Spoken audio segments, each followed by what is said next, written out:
Good morning students. जहाँ तक मैंने आपको समझाया था उससे आगे का भाग अब समझिए।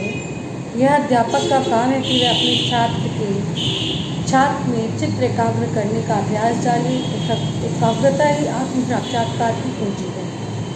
अब लेखक कहते हैं कि एक अध्यापक का ये उत्तरदायित्व होता है कि वह अपने नज़दीक शिक्षा ग्रहण करने आए हुए जो शिक्षार्थी हैं उनके हृदय को एकाग्र करने का अभ्यास कराए, अर्थात वो अपने निकट आए हुए छात्रों को ये समझाए कि किस प्रकार अपनी चंचल चित्त पर लगाम लगाई जाए, अर्थात कैसे अपने हृदय को एकाग्र किया जाए। एकाग्रता ही आत्म साक्षात्कार की कुंजी है, क्योंकि यदि छात्र अपने हृदय को एकाग्र नहीं करता है तब तक वो आत्म साक्षात्कार नहीं कर सकता, अर्थात अपने आत्म का आंकलन, अपने अंदर झांक कर अपने बारे में जो ज्ञान है उसको अर्जित नहीं कर सकता। एकाग्रता का उपाय यह है कि छात्र में मैत्री, करुणा, मुदिता और उपेक्षा का भाव उत्पन्न किया जाए और उसे निष्काम क्रम में कर्म में प्रवृत्त किया जाए। तो लेखक कहते हैं कि यदि आत्म साक्षात्कार करना है और उसके लिए आपको अपने चित्त को एकाग्र करना है, तो चित्त को, हृदय को एकाग्र करने का एकमात्र उपाय यह है कि अध्यापक अपने निकट आए हुए शिक्षार्थियों में मित्रता, दया, प्रेम और जो दुर्व्यवहार है उसके प्रति उपेक्षा का भाव जो है वो उसके हृदय में उत्पन्न करें और उसे निष्काम प्रवृत्ति से कर्म करने के लिए प्रेरित करें। जब व्यक्ति दूसरे के सुख को देखकर सुखी होता है तो उसे मित्रता कहना चाहिए।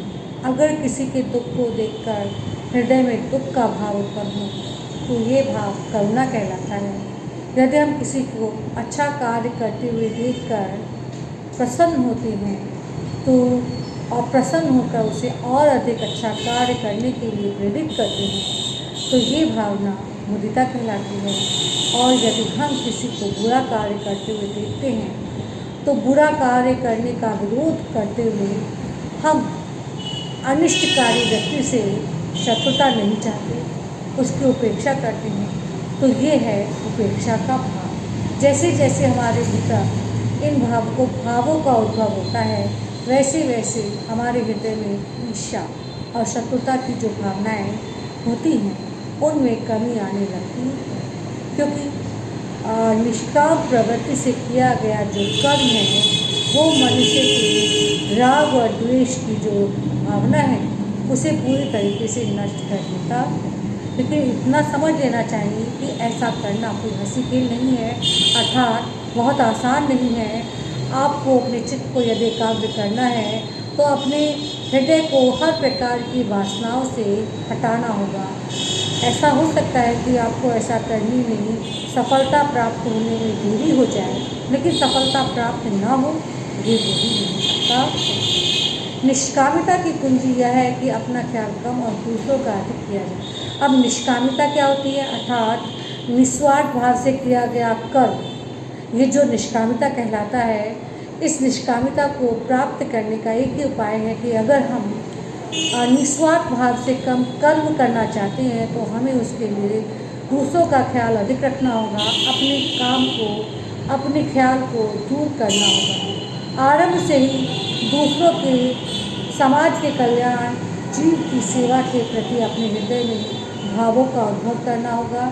अगर हमसे किसी भी समय किसी की भी सच्ची सेवा हो जाती है तो उस ऐसी सेवा करने में हमें बड़ा सुख मिलता है, बहुत आनंद मिलता है। जाने अनजाने यदि हम किसी भूखे की भूख को शांत करते हैं तो ऐसी स्थिति में हम बहुत पुण्य का काम करते हैं। जाने अनजाने हम परम आनंद को प्राप्त करते हैं।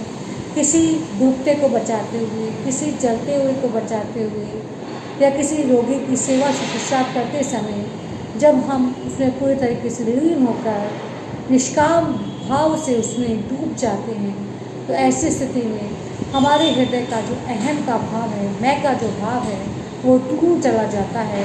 हमें उनमें स्वत्व यानी अपनेपन की जो झलक है वो दिखाई देने लगती है।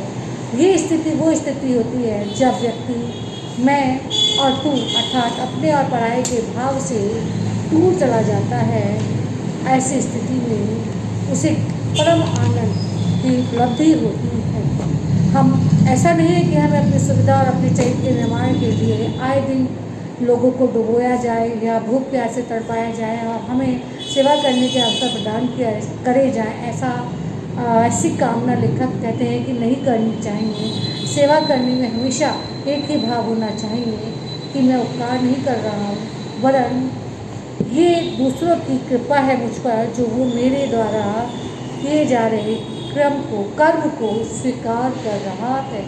हमें इस बात का भी ख्याल रखना चाहिए कि केवल हमें मनुष्यों की ही सेवा नहीं करनी चाहिए। अगर हमसे वन पड़े तो जीव जंतु कीट पतंग पशु पक्षी सभी की सेवा करनी चाहिए। सभी के प्रति हृदय में आदर और सम्मान का भाव रखना चाहिए।